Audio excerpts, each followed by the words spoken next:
اور اللہ فرماتے ہیں آگے سورۃ نحل میں افمن یخلق کمن لا یخلق افلا تذکرون، کیا پس جو تخلیق کر سکتا ہے، اللہ تعالیٰ کی بات ہو رہی ہے، the one who can create، کمن لا یخلق، کیا وہ برابر ہو سکتا ہے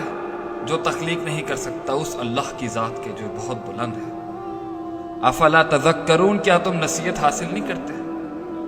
جو تم ان کے آگے جھک جاتے ہو اور شرک کرتے ہو اور غیر اللہ کے نام کے اوپر عبادت کا ایک گندا سلسلہ اس دنیا میں چل پڑا ہے جو نبی صلی اللہ علیہ وسلم نے ختم کیا، آج پھر ہم وہیں اس دہانے پہ آ کے کھڑے ہو گئے۔ وَإِن تَعُدُّوا نِعْمَةَ اللَّهِ لَا تُحْصُوهَا إِنَّ اللَّهَ لَغَفُورٌ رَحِيمٌ، اور اے انسان اگر تو میری نعمتوں کو گننا چاہے گا تو شمار نہیں کر سکتا ان کا، بے شک کہ اللہ غفور ہے، رحیم ہے، مہربان ہے، معاف کرنے والا ہے تیری ان سرکشیوں کو۔ وَاللَّهُ يَعْلَمُ مَا تُسِرُّونَ وَمَا تُعْلِنُونَ، اور اللہ جانتے ہیں جو تم چھپاتے ہو اور جو تم اعلان کر دیتے ہو، ظاہر کر دیتے ہو۔ وَالَّذِينَ يَدْعُونَ مِن دُونِ اللَّهِ، اور وہ جنہیں تم پکارتے ہو عبادت کے طور پر مدد کے لیے اللہ کے سوا، لا يخلقون شيئا وهم يخلقون، وہ تو کسی چیز کو تخلیق کرنے کی صفت ہی نہیں رکھتا، نہیں وہ تخلیق کر سکتا کسی شے کو بھی۔ وهم يخلقون، جو پیدا ہوا ہے اسے پکارا نہیں جا سکتا الا کہ وہ اس چیز پر قدرت رکھتا ہو۔ اگر وہ قدرت ہی نہیں رکھتا سننے کی، جواب دینے کی،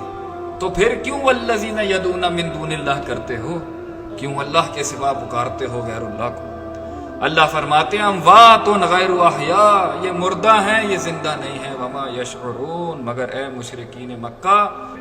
وہ نہیں سمجھتے اس بات کو۔ الہکم الہ واحد، تم سب کا ایک ہی الہ ہے جس کی عبادت کی جا سکتی ہے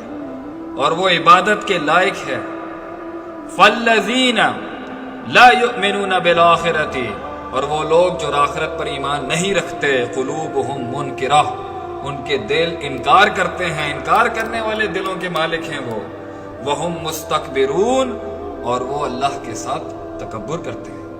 اللہ کے دین کے ساتھ تکبر کرتے ہیں۔ لا جرم ان اللہ یعلم ما یسرون وما یعلنون انہ لا یحب المستکبرین،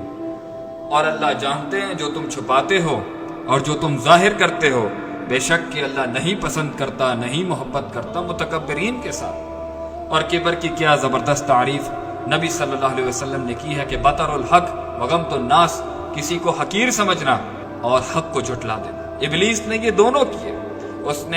اس نے آدم علیہ السلام کو سجدہ بھی نہیں کیا اور اس نے ان کو حقیر بھی جانا۔ کہتا ہے خلقتنی من نار وخلقتہ من طین، تو نے مجھے آگ سے پیدا کیا ہے، اللہ یہ مٹی سے پیدا ہوا ہے۔ وَإِذَا قِيلَ لَهُمْ، اور جب ان سے کہا جاتا ہے، اس قرآن کے بارے میں بات کی جاتی ہے، اس پیغام کے بارے میں بات کی جاتی ہے، مَاذَا أَنزَلَ رَبُّكُمْ، کیا نازل کیا ہے تمہارے رب نے؟ قَالُوا، تو کہتے ہیں أَسَاطِيرُ الْأَوَّلِينَ، یہ تو پرانے لوگوں کی باتیں ہیں، پرانے زمانوں کی قصے کہانیوں کی بات کر رہے ہیں رسول اللہ صلی اللہ علیہ وسلم، معاذ اللہ ثم معاذ اللہ۔ اور آج کے دور میں بھی اگر کسی بھائی یا کسی بہن کو جا کے دین کی دعوت دو تو یہی سلوگن لگائے جاتے ہیں، you know this is all primitive and ancient stuff،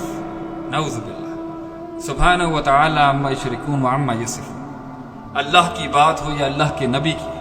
اللہ کے حکم کی بات ہو اور اس کی عبادت کی بات ہو اور کہہ دیں کہ جی یہ پرانے خیالات کی بات ہے،